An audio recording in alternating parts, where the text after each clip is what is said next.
Otsoa eta Bildotsa heldu ziren bakoitza bere aldetik, ibai batera ura edateko asmoz. Otsoa hasi zen edaten goiko aldetik eta Bildotsa uraz behetik.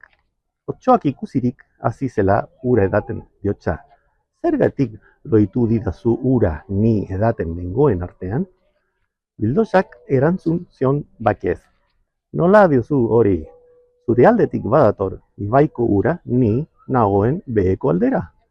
Otso gaiztoak ez entzuna eginik. Bildotzaren arrazoi eder isilgarriari esaten dio. Zergatik lotza galdetzen dituzu? Zergatik nire gaizki izan?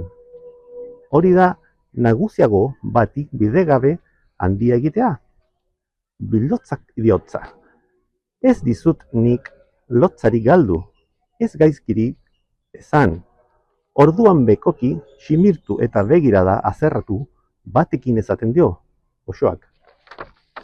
6 hilabete dira zure gurasoak egin zidala beste honen beste. Nola izan daiteke hori, diotza Bildotsak, geroago jaioa banaiz? Zeri eta zertara dator hori asmatzea?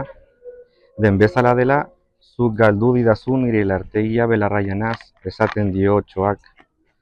Bildotsak berriz, nola hori ere hortzik irten ez badidate?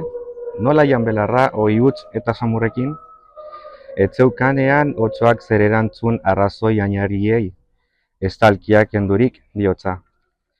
Berritzu zitala, ez dakit zer esan, baiordea haragi zalea naizela, zure haragia bigun eta samurra dela, eta zurearekin afaldu behar dudala. Hau esanda, harrapatu eta sabeleratu zuen. Ipuin honek esan nahi du gaizto asmatzaien artean egiak ez zuela lekurik, indarrak bakarrik agintzen duela. Zenbat honelako otso, asko dira bihotz gogorrekoak, diru goseak darabiltza aitzakia eta sesio bila, edateko nekazari argalaren odol edo beharra. Honegatik, egia eduki ezazu gauza alpertzat, gaizto asmodun eta asto jakinentzat.